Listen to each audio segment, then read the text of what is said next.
अच्छी क्लास शुरू करने से पहले कुछ आपसे बातें कर लेते हैं। जैसे हाल फिलहाल में जो एग्ज़ाम हुए हैं, उसमें वन लाइनर के अलावा अप्लाइड क्वेश्चन पूछे जा रहे हैं। तो इस क्लास से आपको फ़ायदा क्या होगा? एक तो आप एमसीक्यू के द्वारा जो है आपका रिवीजन होगा, ठीक है? जिसमें करंट अफ़ेयर कवर होगा। जनवरी 2023 से लेकर फरवरी 2024 तक के आज तक के जो करंट अफ़ेयर हैं वो कवर होंगे एमसीक्यू के द्वारा, आपकी प्रैक्टिस हो जाएगी। दूसरा, वन लाइनर के साथ-साथ जब आपको एनालिसिस करवाएँगे, तो उसमें आपको एक्सप्लेनेशन भी देंगे और चीज़ें भी आपके क्लियर हो जाएँगी, ठीक है? तो इसमें हमने ई-दृष्टि मैगज़ीन का इस्तेमाल किया है, ठीक है? साथ ही साथ अपना इनपुट भी दिया है, नेट से बेटर आपको प्रोवाइड किया है ताकि क्वेश्चन कहीं से पूछे जाएँ, वो आपको पूरा सही हो, क्योंकि ई-दृष्टि मैगज़ीन में भी बहुत सारी चीज़ें आपको नहीं मिलेंगी जो हमने इनपुट दिया है। बात करें इसकी पीडीएफ आपको कहाँ मिलेगी? तो आपको पीडीएफ आप देखेंगे तो हमारे टेलीग्राम चैनल पर मिल जाएगी, आप यहाँ से स्कैन कर सकते हैं। व्हाट्सएप पेज को स्कैन कर सकते हैं, दोनों चैनल हैं, स्टडी ऑन आईएएस नाम से है, सर्च कर सकते हैं और दोनों को जॉइन कर सकते हैं। क्लासेस की पीडीएफ और सारी इन्फॉर्मेशन आपको इन्हीं दोनों प्लेटफ़ॉर्म पे मिलेगी। इसके अलावा हमारा फेसबुक पेज भी स्टडी ऑन आईएएस नाम से, इंस्टाग्राम आईडी भी है, इस पर भी क्लासेस चलती हैं, इसको भी जॉइन कर सकते हैं। और साथ ही साथ अगर आपको थोड़ी-सी भी क्लासेस पसंद आ रही हो, चैनल को सब्सक्राइब कीजिए, शेयर कीजिए, ठीक है? तो आज के पहले क्वेश्चन की करंट अफ़ेयर की शुरुआत करते हैं। तो ये जनवरी 2024 से क्वेश्चन पूछा गया है। तो हम नए से पुराने की तरफ चलेंगे। तो जनवरी 2024 में क्वेश्चन फर्स्ट पूछा गया, जनवरी 2024 को किसने पीएम जनमन के अंतर्गत प्रधानमंत्री आवास योजना के 1 लाख लाभार्थियों की पहली किस्त जारी की? ऑप्शन 1 प्रधानमंत्री नरेंद्र मोदी, ऑप्शन बी गृह मंत्री अमित शाह, ऑप्शन सी वित्त मंत्री निर्मला सीतारमण, ऑप्शन डी जनजातीय कार्य मंत्री अर्जुन मुंडा। ठीक है, तो आपको बताना है कि जनवरी 2024 में किसने पीएम जनमन के अंतर्गत देखेंगे प्रधानमंत्री आवास योजना के 1 लाख लाभार्थियों की पहली किस्त जारी की। जैसा कि आपको सबसे पहले पता है कि ये जनमन जो योजना है, ये आदिवासियों के लिए है, ठीक है? एक तो एसटी ट्राइब होती है, शेड्यूल ट्राइब होती है, एक होती है पीवीएच टाइप यानी विशेष पिछड़ा हुआ समाज जो है उनके के लिए ये योजना है। तो बात करें इस योजना की तो प्रधानमंत्री नरेंद्र मोदी ने 15 जनवरी 2024 को वीडियो कॉन्फ्रेंसिंग के माध्यम से जनजाति आदिवासी न्याय महाअभियान, तो पीएम जनमन का फुल फॉर्म क्या है? जनजाति आदिवासी न्याय महाअभियान के अंतर्गत प्रधानमंत्री आवास योजना ग्रामीण यानी पीएमएवाईजी के अंतर्गत 1 लाख लाभार्थियों की पहली किस्त जारी की। तो इसका आंसर आपको क्या मिल गया? प्रधानमंत्री नरेंद्र मोदी। ठीक है। अब इसमें और चीज़ें आपको क्या जानकारी चाहिए? जैसे ई-दृष्टि मैगज़ीन में आपको यहाँ पर ख़त्म कर दिया है। इसमें और सारी चीज़ें आपको जो ध्यान रखनी है क्योंकि अप्लाइड क्वेश्चन पूछ लेगा। हो सकता है आपको प्रधानमंत्री आवास योजना से पूछ ले। तो बात करें पीएम जनमन का, इसका आरंभ आप देखेंगे 15 जनवरी 2023 को जनजाति गौरव दिवस। अभी हम लोग चर्चा करेंगे, इसमें एक पॉइंट हमको मिल गया जनजाति गौरव दिवस के बारे में, जनजाति गौरव दिवस क्या होता है? बहरहाल अभी इसको देख लेते हैं। जनजाति गौरव दिवस के अवसर पर अंतिम छोर पर मौजूद अंतिम व्यक्ति को सशक्त बनाने के लिए अंत्योदय विजन की दिशा में प्रधानमंत्री के प्रयासों के अनुरूप दिखेंगे। विशेष रूप से कौन? कमजोर जनजातीय समूह यानी पीवीटीजी ग्रुप, यानी जो ट्राइबल है उसमें भी आप देखेंगे विशेष रूप से कमजोर जो है ट्राइबल समूह है, उनके सामाजिक आर्थिक कल्याण के लिए ये योजना चालू की गई है। ठीक है। और कब चालू की गई है? 15 नवंबर 2023 को जनजाति गौरव दिवस के उपलक्ष्य यानी उस टाइम। ठीक है। तो आपको 2 क्वेश्चन आंसर मिला। एक तो जनजाति गौरव दिवस कब शुरुआत हुई? 15 नवंबर 2023 से। ठीक है। उसके अवसर पर। ठीक है। अब दूसरा इसमें हमको क्या देखना है? प्रधानमंत्री आवास योजना ग्रामीण। तो प्रधानमंत्री आवास योजना ग्रामीण है क्या? तो यह केंद्र सरकार का एक प्रमुख कार्यक्रम है। इसे 1 अप्रैल 2016 को ग्रामीण विकास मंत्रालय द्वारा लॉन्च किया गया था। इसके तहत देखेंगे 2.95 करोड़ घरों को पूरा करने की समय सीमा क्या है? 31 मार्च 2024 है। इससे जो फाइनेंस होगा उसमें देखेंगे केंद्र राज्य की हिस्सेदारी की बात करें तो ये एक सेंट्रल स्पॉन्सर्ड स्कीम है। सबसे पहले आपको ये ध्यान रखना है। मैदानी क्षेत्रों में आप देखेंगे 60-40 का अनुपात रहता है, वहीं नॉर्थ ईस्टर्न और पहाड़ी राज्यों में देखेंगे 90-10 का अनुपात रहता है। ठीक है। अगर बात करें पीवीटीजी में प्रधानमंत्री आवास योजना ग्रामीण की बात करें, घरों की जो लागत है वो बढ़ाकर 2 लाख रुपए कर दी गई है, जबकि मैदानी क्षेत्रों में यह जो है 1,20,000 रुपए और पहाड़ी क्षेत्रों में 1,30,000 रुपए है। ठीक है। तो आपको यहाँ पर ध्यान रखना है प्रधानमंत्री जो आवास योजना ग्रामीण है उसमें देखेंगे तो जो विशेष रूप से कमजोर जनजातीय समूह उनके लिए कितना है? 2 लाख रुपए प्रति जो है घर कर दी गई सहायता राशि। ठीक है। और इसके अलावा प्रधानमंत्री अगर बात करें आवास योजना ग्रामीण के लाभार्थियों शौचालय निर्माण के लिए 12,500 रुपए की अतिरिक्त वित्तीय सहायता और म राष्ट्रीय ग्रामीण रोजगार गारंटी योजना, ठीक है? यानी मनरेगा के तहत 90 दिनों तक काम लाभ उठा सकते हैं, ठीक है? तो ये तो बात हो गई, इसमें 2-3 चीज़ें आपको क्लियर हो गई होगी, प्रधानमंत्री आवास योजना क्या है, ठीक है? अब हम आपको 2 चीज़ें समझाएँगे, एक तो जनजाति गौरव दिवस, दूसरा आपको क्या समझना है, विशेष रूप से कमज़ोर जनजाति समूह कौन-कौन से हैं, ठीक है? तो अगर बात करें विशेष रूप से कमज़ोर जनजाति समूह या भारत के पीवीटीजी क्या है, तो 75 देखेंगे 75 पीवीटीजी से अधिकतम आपको जिले देखने को मिल जाएँगे। इसमें अधिकतम देखेंगे तो 13 जो है, जो पीवीटीजी समूह हैं, यानी विशेष रूप से आपको क्या कहें जनजाति समूह हैं, वो 13 सबसे ज़्यादा उड़ीसा में देखने को मिलेंगे, इसके बाद 12 जो है आंध्र प्रदेश में देखने को मिलेंगे। टोटल आप देखेंगे 75 जो है आपको पीवीटीजी समूह देखने को मिलेंगे, ठीक है? विशेष रूप से पिछड़े हुए जनजाति समूह, ठीक है? और इसमें देखिए यहाँ पर स्टेट दिया गया, यूटी दिया गया, ट्राइबल ग्रुप्स दिया गया, इनके बारे में आपको देख लेना है। तो ये सब क्या है 75 टोटल क्या है, ये विशेष रूप से पिछड़े जनजाति समूह हैं, ठीक है? और इसी संबंधित देखिए यूपीएससी में क्वेश्चन पूछा गया है 2019 में, ठीक है? तो इसमें इस क्वेश्चन को भी आप कर सकते हैं। इसमें पूछा गया था भारत में विशेष रूप से कमजोर जनजाति समूह के बारे में कथनों पर विचार कीजिए। ऑप्शन 1 पीवीटीजी 18 राज्यों और 1 केंद्रशासित प्रदेश में रहते हैं। दूसरा ऑप्शन है स्थिर या घटती जनसंख्या पीवीटीजी स्थिति निर्धारित करने के लिए मापदंडों में से एक है। देश में अब तक कुल 95 पीवीटीजी आधिकारिक तौर पर सूचित किए गए हैं। इरुला कोंड रेड्डी जनजातियां पीवीटीजी सूची में शामिल हैं, ठीक है? तो आपको बताना है इसमें कौन सा सही है। तो आप देखेंगे सबसे पहले इसमें देखिए कितने टोटल है पीवीटीजी ट्राइब 75 है, तो इसमें जो है ऑप्शन 3 एलिमिनेट कर दीजिए, तो इसमें ऑप्शन बचेगा 1 2 4, ठीक है? बहरहाल अब बात करते हैं जनजाति जो जनजाति गौरव दिवस है उसकी बात करते हैं। तो सरकार ने 2021 में 15 नवंबर को हर साल 15 नवंबर को बिरसा मुंडा की जयंती को जनजाति गौरव दिवस के रूप में मनाने का घोषणा की थी, ठीक है? तो ये चीज़ें आपको ध्यान रखना है और ये निर्णय लिया गया था 10 नवंबर 2021 को कैबिनेट ने निर्णय लिया था। अब बिरसा मुंडा की बात करें तो मुंडा विद्रोह हुआ था। 1893 से 1900 के बीच मुंडा विद्रोह चला था। प्रारंभ में मुंडा आदिवासियों की पारंपरिक जो भूमि थी, भूमि व्यवस्था जिसे आदिवासी लोग क्या कहते हैं खुंटकट्टी व्यवस्था कहते थे, उसमें परिवर्तन के विरुद्ध ये मुंडा विद्रोह चालू हुआ था। आगे चलकर इसमें बिरसा मुंडा इसमें शामिल हो गए और इसको एक पॉलिटिकल और आप देखेंगे धार्मिक आंदोलन का रूप दे दिया था, ठीक है? तो इन्हीं की जन्मदिवस के रूप में सम्मान देने के लिए इन्हों क्या जनजाति गौरव दिवस मनाने का शुरुआत की गई थी, ठीक है? तो इतनी सारी चीज़ें आपको एक क्वेश्चन में से हमने निकाल कर दी। इतना आपको ई दृष्टि मैगज़ीन में भी नहीं मिलेगा, ठीक है? अब बात करें क्वेश्चन नंबर 2, इसमें पूछा है 26 जनवरी 2024 को जब भारत 75वां गणतंत्र दिवस मना रहा था और समारोह हो रही थी, उस समय 2024 के मुख्य अतिथि कौन थे? गैब्रियल निसिम, इमैनुअल और ऑप्शन बी है इमैनुअल, ऑप्शन सी यहाँ पर हो जाएगा अब्देल फत्ताह अल गौसी, ऑप्शन डी जो बाइडेन।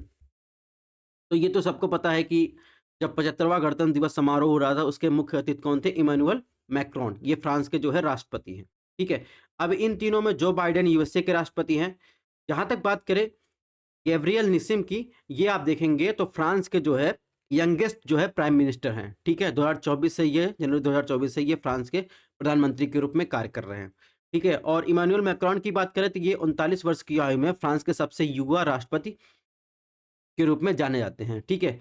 और इसके अलावा अब्देल फतेह अल गौसी की बात करें तो ये मुख्य अतिथि थे 26 जनवरी 2023, यानी जब अपना देश जो है 74वां देखेंगे तो संविधान दिवस की बात करें तो मना रहा था, ठीक है? तब इनको जो है इनवाइट किया गया था, तब ये हमारे जो है मुख्य अतिथि थे, मिस्र के राष्ट्रपति हैं, ठीक है? तो ये तो बात हो गई क्वेश्चन नंबर 2 की। नेक्स्ट क्वेश्चन की बात करें, क्वेश्चन नंबर 3 में पूछा है 26 जनवरी 2024 को गणतंत्र दिवस की परेड में शामिल झांकियों की सर्वश्रेष्ठ झांकी किसे पुरस्कार दिया गया था? ऑप्शन 1 वाइब्रेंट विलेज जो होम अफेयर के द्वारा जो है लाया गया उसके अंतर्गत था। Option B AI in various sector जो आप देखेंगे ministry of electronics and information technology की झांकी थी। Option C Indian women ice hockey team जो लद्दाख की तरफ से की झाँकी थी। Option D empowerment of women Haryana government की तरफ से ये झाँकी प्रस्तुत की गई थी। तो आपको बताना है कि गणतंत्र दिवस परेड में जो अभी हाल ही में 26 जनवरी को हुआ, उसमें सर्वश्रेष्ठ झाँकी का पुरस्कार किसे दिया गया? ठीक है? तो आप देखेंगे सर्वश्रेष्ठ झाँकी का पुरस्कार पुरस्कार वाइब्रेंट विलेज जो मिनिस्ट्री ऑफ होम अफेयर के अंतर्गत है, उसे जो है सर्वश्रेष्ठ झाँकी का पुरस्कार मिला था। ठीक है? नेक्स्ट क्वेश्चन को देखने के पहले थोड़ा-सा हम लोग वाइब्रेंट विलेज के बारे में पढ़ लेते हैं। तो जहाँ तक बात है वाइब्रेंट विलेज की, तो यह कार्यक्रम देश की उत्तरी भूमि की सीमा जैसे अरुणाचल प्रदेश हो गया, सिक्किम हो गया, उत्तराखंड, हिमाचल प्रदेश और केंद्र शासित प्रदेश लद्दाख के 4 राज्यों और 1 केंद्र शासित प्रदेशों के 19 जिलों और 46 जो सीमावर्ती ब्लॉक हैं, उनके आवश्यक जो है इंफ्रास्ट्रक्चर और विकास और आजीविका के अवसर निर्माण के लिए इन्हें फाइनेंस करना। ठीक है? इसके लिए शुरू किया गया था। इसे जो है आप देखेंगे अरुणाचल प्रदेश में हमारे होम मिनिस्टर ने इसे शुरुआत किया था। ठीक है? तो ये तो बात हो गई वाइब्रेंट विलेज प्रोग्राम, ठीक है? और ये निर्णय आप देखेंगे 15 फरवरी 2023 को जो है कैबिनेट द्वारा लिया गया था कि हमारे जो सीमावर्ती राज्य हैं, उनको सड़क हुआ और आप देखेंगे आजीविका के साधन को ये सब जो है घर बनाकर देना, उनको बेहतर सुविधा जो है प्रदान करने के लिए जो है ये वाइब्रेंट विलेज प्रोग्राम की शुरुआत की गई थी। अब हम लोग बात करते हैं नेक्स्ट क्वेश्चन की। 26 जनवरी 2024 को गणतंत्र दिवस की परेड में थीम क्या थी? ऑप्शन 1 महिला सशक्तिकरण, ऑप्शन बी विकसित भारत और भारत के लोकतंत्र का मर्तिका, ऑप्शन सी विकसित भारत और सशक्त भारत, ऑप्शन डी विकसित भारत और सशक्त लोकतंत्र। आपको बताना है कि 26 जनवरी 2024 को जब 75वें गणतंत्र दिवस की परेड हो रही थी, उसकी थीम क्या थी? तो चलिए फटाफट आंसर दीजिए। उस टाइम जो है थीम क्या थी? तो आप देखेंगे 75वें गणतंत्र दिवस परेड की थीम थी विकसित भारत और भारत लोकतंत्र की मर्तिका, ये जो है इसकी थीम थी। ठीक है? नेक्स्ट क्वेश्चन की बात करें, क्वेश्चन नंबर 5 में क्या पूछा गया है? हाल ही में 12वां दिव्य कला मेला 2023 कहाँ आयोजित किया गया? ऑप्शन 1 नई दिल्ली, बी है इसमें रांची, सी इसमें देखेंगे सूरत है, यहाँ सूरत होना चाहिए। ठीक है? डी वाराणसी। ठीक है? तो आपको बताना है हाल ही में 12वां दिव्य कला मेला जो है 2023 का कहाँ आयोजित किया गया है? तो आप बात करें तो ये दिव्य कला मेला 2023 का आप देखेंगे तो ये सूरत में आयोजित किया गया था। ठीक है? ऑप्शन सी इसमें सही हो जाएगा, सूरत में आयोजित किया गया था। ठीक है? और ये दिव्य का मतलब यहाँ पर क्या है? दिव्यांग मेला है। ठीक है? तो आप देखेंगे 12वां दिव्य कला मेला 2023 का आयोजन 29 दिसंबर 2023 को से 7 जनवरी 2023 तक सूरत के गुजरात में किया जा रहा है। इसमें दिव्यांग व्यक्ति जो हैं, ठीक है? जो विकलांग व्यक्ति हैं या उनको विकलांग नहीं कहते, दिव्यांग कहते हैं। ठीक है? आर्थिक सशक्तिकरण को बढ़ावा देने के लिए इस मेले का आयोजन किया जा रहा है। किसके द्वारा? सामाजिक न्याय और अधिकारिता मंत्रालय द्वारा किया जा रहा है। इसका उद्देश्य क्या है? इसका उद्देश्य देश भर में दिव्यांग उद्यमी यानी एंटरप्रेन्योरशिप और कारीगर उत्पादों के शिल्प कौशल को एक उचित मंच प्रदान करना। ठीक है? तो यह 12वां संस्करण था मेले का। इसके पहले जो है आप देखेंगे 2022 में मेला जो है सूरत में आयोजित किया गया था। ठीक है? तो ये तो बात हो गई 12वां दिव्य कला मेला। ठीक है? तो दिव्य का मतलब दिव्यांग से है। क्वेश्चन नंबर 6 की बात कैसे पूछा है? दिसंबर 2023 में 99वां यानी 99वां जो है विश्व संगीत समागम तानसेन समारोह 2023 का आयोजन कहाँ किया गया? यहाँ कहाँ आयोजित हुआ? ऑप्शन 1 भोपाल, बी रांची, सी सतना, डी ग्वालियर। तो आपको बताना है तानसेन समारोह जो हर साल होता है, आप देखेंगे 2023 का जो तानसेन समारोह था, जिसे आप देखेंगे नंबर के मामले में 99 था, वो उसका जो है विश्व संगीत समागम कहाँ आयोजित किया गया? ठीक है? तो इसका आंसर बताइए। तो दिसंबर 2023 में भारतीय शास्त्रीय संगीत के क्षेत्र में देश और दुनिया इसीलिए विश्व संगीत समागम कहा जाता है, उसका सर्वाधिक प्रतिष्ठित महोत्सव है विश्व संगीत समागम तानसेन समारोह जिसे कहते हैं। वो ग्वालियर के बेहट गांव में हर साल लगभग देखेंगे दिसंबर में ही आयोजित किया जाता है। ठीक है? और ध्यान देने वाली बात है कि सिंधिया के राजकाल में ही 1924 में ये शुरू हुआ था। तानसेन समारोह को शुभारंभ किया गया था और ये इस कड़ी में आप देखेंगे ये 99 नंबर पर ये तानसेन समारोह हो रहा है।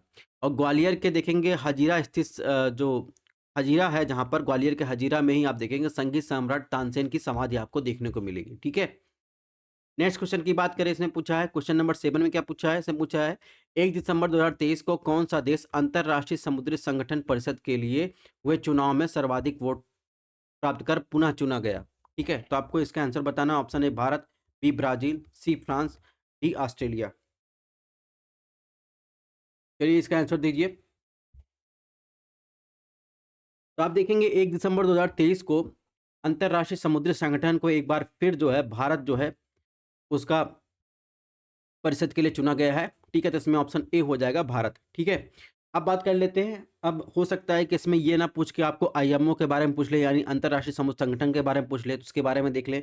सबसे पहले इसका मुख्यालय कहाँ है? लंदन यूके में है। भारत इसका सदस्य है, ये भी आपको ध्यान रखना है। या संयुक्त राष्ट्र की क्या है, एक विशेष एजेंसी है, ये भी आपको ध्यान रखना है। इसकी उत्पत्ति देखेंगे, संगठन को संयुक्त राष्ट्र के तत्वाधान में अपनाए गए एक कन्वेंशन के माध्यम से स्थापित किया गया था। इसका उद्देश्य देखेंगे तो अंतर्राष्ट्रीय जो शिपिंग की सुरक्षा और संरक्षा सुधार के उपाय के लिए उत्तरदायी है। इसमें वर्तमान में 174 देश हैं। ठीक है, क्वेश्चन नंबर 8 की बात करें तो 29 दिसंबर 2013 को किसने देश भर में लकड़ी, बांस और अन्य वन्य उपज के निर्बाध आवाजाही होत नेशन ट्रांजिट पास सिस्टम, ठीक है, यानी वन नेशन वन पास का शुभारंभ किया? ऑप्शन एक Ashwini Kumar Choubey, option C Bhupesh Baghel, option B होना चाहिए भूपेश बघेल, ऑप्शन सी देखेंगे लीना नंदन, ऑप्शन डी चंद्र प्रकाश गोयल।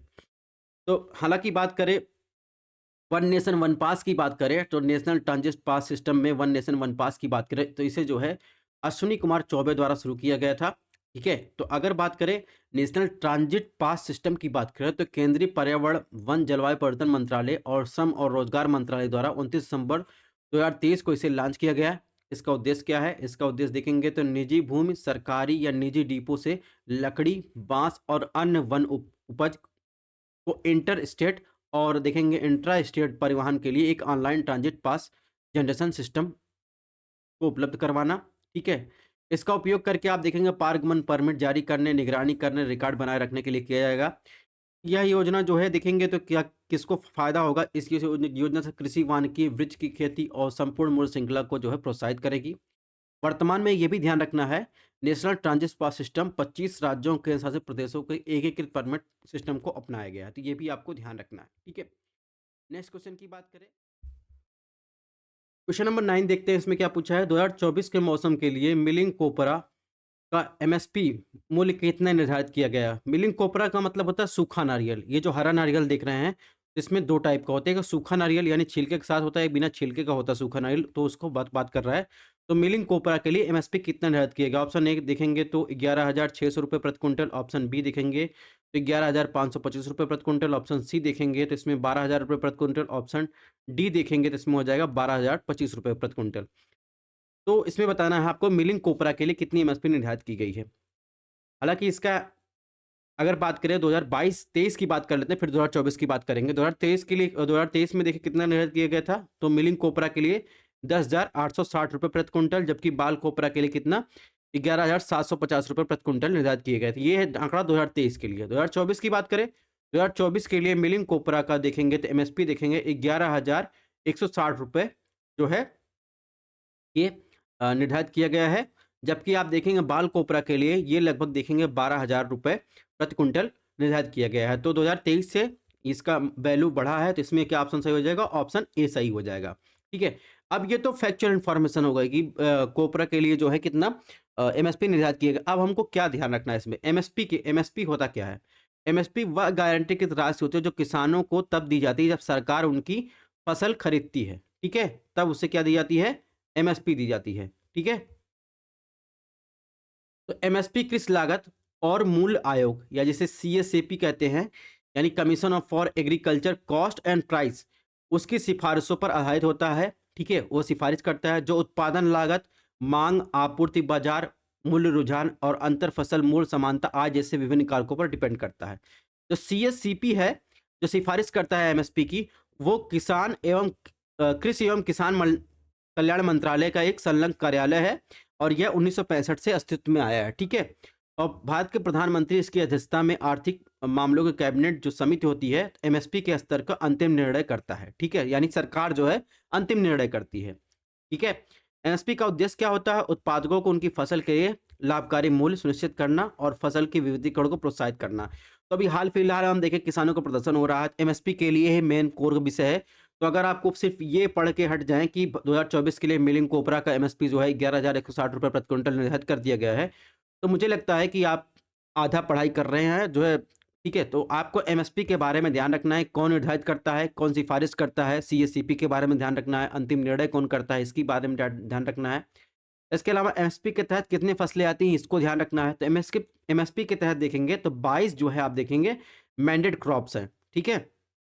और इसके अलावा गन्ने के लिए जो है क्या निर्धारित किया जाता है? एमएसपी नहीं, एफआरपी निर्धारित की जाती है, ठीक है? एफआरपी की सिफारिश करता है, ठीक है? कौन करता है? सीएससीपी, ये आपको ध्यान रखना है, ठीक है? और मैंडेट क्रॉप्स में बात करें, इन जो 22 जो है मैंडेट क्रॉप्स हैं, उसमें देखेंगे खरीफ सीजन की 14 फसलें हैं, 6 रबी सीजन की है, 2 अन्य जो है कमर्शियल फसलें हैं, ठीक है? तो ये भी आपको ध्यान रखना है, गन्ने के लिए एफआरपी निर्धारित की जाती है, एमएसपी नहीं, ठीक है? अगर आप देखेंगे 2022-23 से 23-24 की बात करें तो किसके लिए एमएसपी इंक्रीज़ हुई है? तो देखेंगे लगभग आप देखेंगे सबसे ज़्यादा इंक्रीज़ जो हुआ है मूँग के लिए, ठीक है? और इसके अलावा देखेंगे शीशम के लिए, कॉटन के लिए, ठीक है? अगर इसका मतलब क्या होता है? जिस जिस प्रोडक्ट की एमएसपी इंक्रीज़ हो रही है, मतलब सरकार उसको उत्पादन को बढ़ावा देना चाहती है। तो आपको ये भी समझना होगा, अप्लाइड क्वेश्चन पूछ लिया जाता है, तो इसको आपको ध्यान रखना है, जिस जिस फसल की या क्रॉपिंग फसल चाहे कमर्शियल हो, ठीक है, चाहे मैनेड क्रॉप्स हो, उसकी अगर एमएसपी बढ़ा रही सरकार, इसका मतलब किसान वो फसल ज़्यादा ग्रो करेंगे, ठीक है? इसी की गारंटी जो है वर्तमान किसान मान रहा है कि आप जो ये एमएसपी दे रहे हैं, निर्धारित कर रहे हैं, ठीक है? ₹8,558 आप मूँग के निर्धारित कर दिए, तो इसको फिक्स कर दीजिए, इससे कम में बिके ना, ठीक है? क्वेश्चन नंबर 10 की बात करें तो दिसंबर 2023 में एशियाई विकास बैंक यानी एशियन डेवलपमेंट बैंक ने भारत सरकार के साथ औद्योगिक गलियारा विकसित करने हेतु कितनी राशि ऋण समझौते पत्र पर हस्ताक्षर किया है, ठीक है? तो आपको बताना है $175 मिलियन, $250 मिलियन, $200 मिलियन, $275 मिलियन। तो आपको बताना है कि एशियाई डेवलपमेंट बैंक ने भारत सरकार के साथ औद्योगिक गलियारा विकसित करने हेतु कितनी राशि का ऋण का समझौता किया है, ठीक है? तो बताइए कितनी राशि का समझौता किया है? अगर बात करें एशियाई डेवलपमेंट बैंक की बात कर लेते हैं। वैसे अगर फैक्चुअल इसका आंसर की बात करें तो लगभग $25 करोड़ का समझौता किया है। आप कहेंगे यहाँ पर मिलियन डॉलर लिखा है, तो 1 मिलियन में आप देखेंगे कितना होता है, ठीक है? यहाँ पर क्या लिखा गया है? 1 करोड़ में, सॉरी, 1 करोड़ में होता है 10 मिलियन, ठीक है? तो 25 करोड़ में कितना हुआ? 25 करोड़ 10 कितना हुआ? 250, आप देखेंगे 250 मिलियन हो गए, ठीक है? तो इसमें ऑप्शन बी सही हो जाएगा। अब हम आपको क्या समझाना चाहते हैं एशियन डेवलपमेंट बैंक के बारे में। तो यह एक क्या है? क्षेत्रीय विकास बैंक है जिसकी स्थापना 1966 में की गई थी। और देखेंगे ये इसका काम है एशिया और प्रशांत क्षेत्र के सामाजिक आर्थिक विकास को बढ़ावा देना। इसमें 68 सदस्य हैं जिसमें 49 सदस्य एशिया प्रशांत क्षेत्र से हैं, जबकि 19 सदस्य अन्य क्षेत्र से शामिल हैं। तो ये लाइन आपको ध्यान रखना है, ठीक है? और भारत इसका संस्थापक सदस्य है, ठीक है? एडीबी के शेयरधारकों की बात करें तो 5 सबसे बड़े शेयरधारक हैं जिसमें जापान, यूएसए, ठीक है? और ये अमेरिका के पास देखेंगे तो कुल शेयरों का 15.6% है। चीन के पास आप देखेंगे तो 6.4% है, भारत के पास 6.3% है, और इसके बाद ऑस्ट्रेलिया 5.8% है। इसका मुख्यालय कहाँ है? मनीला, फिलीपींस में है, ठीक है? तो ये तो बात हो गई एशियाई डेवलपमेंट बैंक के बारे में।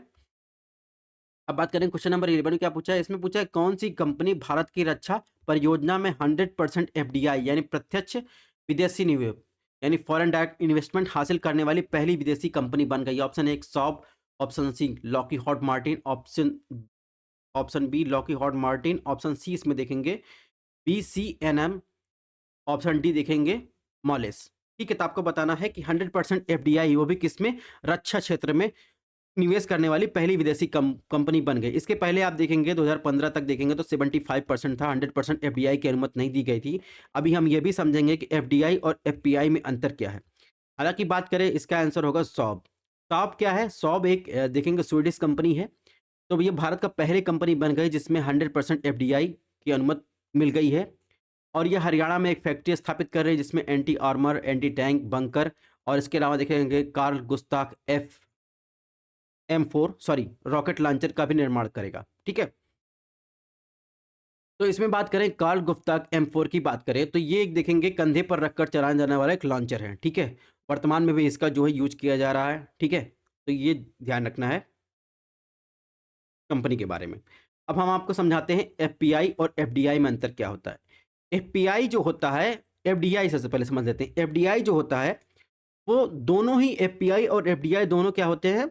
वित्त पोषण के स्रोत होते हैं अर्थव्यवस्था में, किसी भी अर्थव्यवस्था में। ठीक है, लेकिन देखेंगे एफडीआई जो होता है स्टेबल होता है यानी स्थायित्व होता है, जबकि एफबीआई जो होता है वो अस्थायी होता है। क्योंकि एफपीआई जो है जैसे कि स्टॉक मार्केट में, बॉन्ड्स में और करेंटी के कोई भी रहता है उसमें जो है देखिए एक्सचेंज रेट वेरी करेगा, तो एफपीआई में जो फॉरेन इन्वेस्टर रहते हैं वो अपना पैसा निकाल के, चाहे आप देखेंगे स्टॉक में इन्वेस्ट किए रहेंगे, बॉन्ड में इन्वेस्ट किए रहेंगे, तो वो अपना पैसा निकाल के अपने देश या फिर जहाँ पर उनको ज़्यादा प्रॉफिट हो रहा होगा वहाँ चले जाएंगे।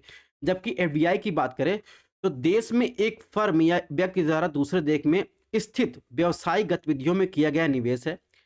और एफडीआई एक निवेशक को विदेश में प्रत्यक्ष व्यापारिक गतिविधियों में भागीदारी की सुविधा प्रदान करता है। उदाहरण के इसमें क्या समझाया गया है, एक निवेशक कई तरह से एफडीआई के अंतर्गत निवेश कर सकता है, जैसे किसी अन्य देश में सहायक कंपनी स्थापित कर सकता है। अब कंपनी स्थापित करेगा, ऐसा नहीं कि उसको जो है पैसा लेके जो है जब उसकी मर्जी तब चला जा सकता है, ठीक है? और किसी मौजूदा विदेशी कंपनी में उसका अधिग्रहण कर सकता है, उसे खरीद सकता है, ठीक है? उसके बाद विलय कर सकता है। तो इस प्रकार आप देखेंगे एफडीआई जो होता है स्टेबल होता है, एफपीआई देखेंगे तो ये अनस्टेबल होता है, ठीक है? तो ये चीज़ें आपको ध्यान रखना है। नेक्स्ट क्वेश्चन की बात करें, इससे पूछा दिसंबर 2023 में अभ्यास अस्त्र शक्ति 2023 कहाँ आयोजित हुआ? ऑप्शन ए वायु स्टेशन बरेली, ऑप्शन बी वायु स्टेशन हिंडन, ऑप्शन सी वायु स्टेशन श्रीलंका, ऑप्शन डी वायु स्टेशन ग्वालियर। तो आपको बताना है कि अस्त्र 2023 का आयोजन 2023 में कहाँ हुआ, अभ्यास जो अस्त्र शक्ति है। तो आप देखेंगे अभ्यास अस्त्र का आयोजन हुआ है वायु स्टेशन श्रीलंका आंध्र प्रदेश में हुआ है, ठीक है? इसको आपको ध्यान रखना है। तो हाल ही में आंध्र प्रदेश में श्रीलंका वायुसेना स्टेशन पर अस्त्र 2023 का अभ्यास के दौरान उसमें स्वदेशी आकाश मिसाइल प्रणाली को मारक क्षमता का प्रदर्शन किया गया, ठीक है?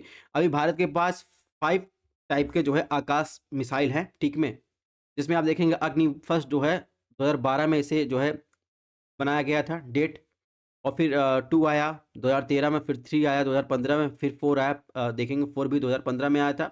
जहाँ तक अग्नि मिसाइल 5 की बात है, तो ये जो है लगभग देखेंगे 2016 में इसे जो है आप देखेंगे ओ उड़ीसा के तट पर इसे जो है टेस्ट किया गया था। और इसकी रेंज देखेंगे 5500 से 5800 किलोमीटर रेंज है।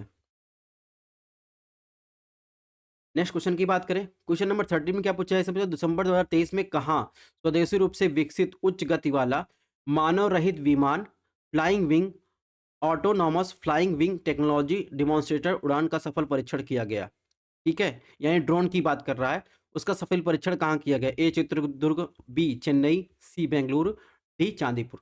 तो ये देखिए राजनाथ सिंह का जो है, जो हमारे डिफेंस मिनिस्टर है, उनका ऑफिशियल ट्विटर अकाउंट है, तो उन्होंने जो है ये ट्वीट किया है, इसमें बताया है कि जो फ्लाइंग विंग टेक्नोलॉजी डिमॉन्स्ट्रेटर किया गया है वो कहाँ गया है? चित्रदुर्ग से किया गया है। तो इसमें ऑप्शन ए जो है इसमें सही हो जाएगा, autonomous flying wing technology demonstrator, ठीक है? तो ये क्या है? एक ड्रोन टाइप का जो है जहाज है। इसमें ये मानव रहित जहाज में मानव नहीं बैठता, ठीक है?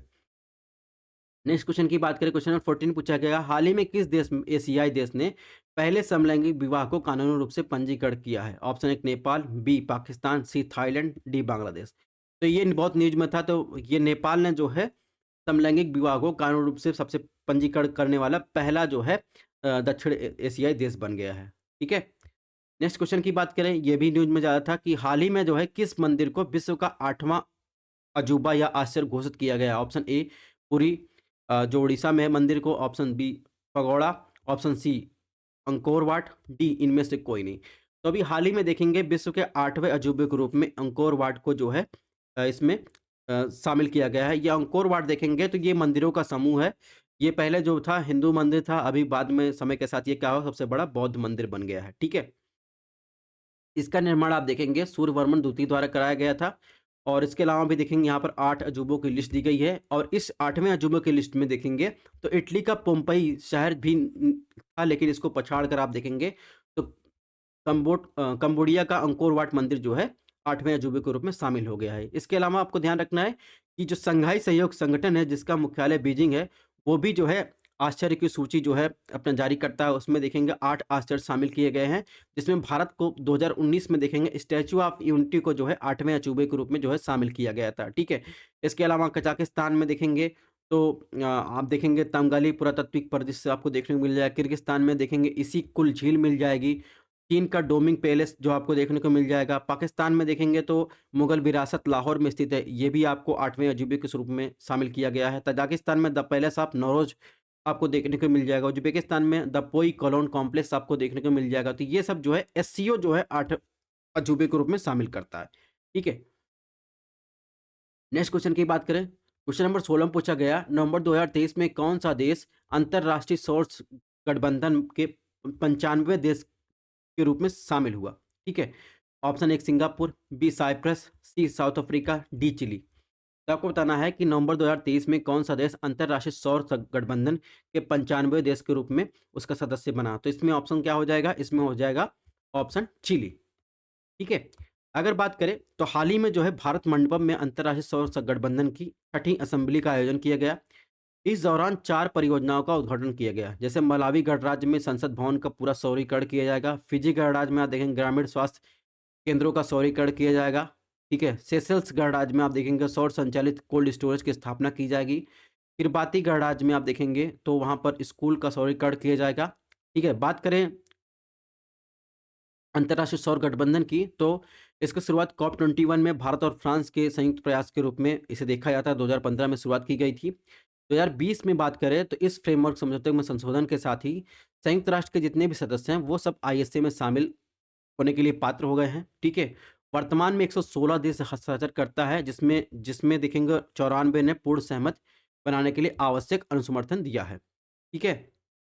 तो ये चीज़ें आपको ध्यान रखना है। इसके अलावा अगर फैक्चुअल इन्फॉर्मेशन की बात करें तो ये आपको अंडरलाइन करके याद रखना है कि भारत ने सौर ऊर्जा को प्राथमिक ऊर्जा स्रोत बनाने की प्रतिबद्धता को पुष्ट की है और इस बात पर जोर दिया है कि जो रिन्यूएबल एनर्जी है उसके स्रोत के रूप में 2023 तक विश्व की कुल विद्युत की 65% आपूर्ति करने और 2050 तक आप देखेंगे विद्युत क्षेत्र के 90% आप डिकार्बनाइजेशन करने की क्षमता हासिल कर लेगा। ये भारत का अपना संकल्प है।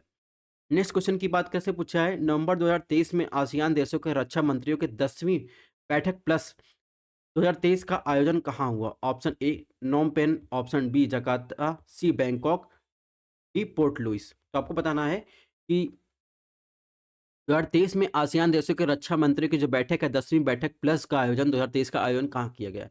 तो ये पूरा जो आप देख रहे हैं मैप, ये आसियान कंट्री का नहीं है, ये एशिया कंट्री का मैप है। ठीक है। हालांकि इसका आयोजन आप देखेंगे तो बात करें रक्षा मंत्रियों की बैठक की बात करें तो ये आप देखेंगे, ये हमारे डिफेंस मिनिस्टर हैं राजनाथ सिंह। इसका आयोजन इंडोनेशिया जकार्ता में किया गया था। ठीक है। 2023 में 16 नवंबर 2023 को। ठीक है। तो इसमें क्या सही हो जाएगा? इसमें ऑप्शन बी सही हो जाएगा। अगर आसियान की बात करें तो आसियान का पूरा नाम क्या है ये भी ध्यान रखिएगा, association of south east Asian nation. ठीक है। यह एक रीजनल संगठन है। ठीक है। इसका आदर्श वाक्य क्या है? One vision one identity one identity one community. ठीक है। आसियान दिवस 8 अगस्त को मनाया जाता है। इसका सचिवालय कहाँ? इंडोनेशिया की राजधानी जकार्ता में है। इसमें कितने देश हैं? इसमें देखेंगे तो 10 देश हैं। Indonesia, Malaysia, Philippines, Singapore, Thailand, Brunei, Vietnam, Laos, Myanmar, Cambodia. 1, 2, 3, 4, 5, 6, 6, 7, 8, 9, 10। 10 देश इसमें शामिल हैं। ठीक है। तो इस प्रकार आपको ध्यान रखना है। ठीक है। इसके अलावा अगर आपको आसियान की उत्पत्ति के बारे में आपको इंटरेस्ट हो तो आप जो है देख सकते हैं वहाँ पर कि वहाँ पर क्या आसियान से रिलेटेड क्या-क्या हिस्ट्री थी। अगर नहीं है तो भी कोई दिक्कत नहीं है। ठीक है?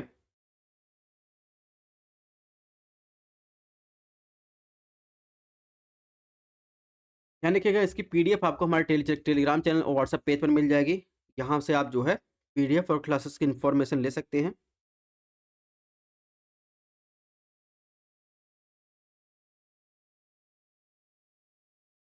तो आज की क्लास यहीं पर समाप्त करते हैं। मिलते हैं नेक्स्ट लेक्चर में।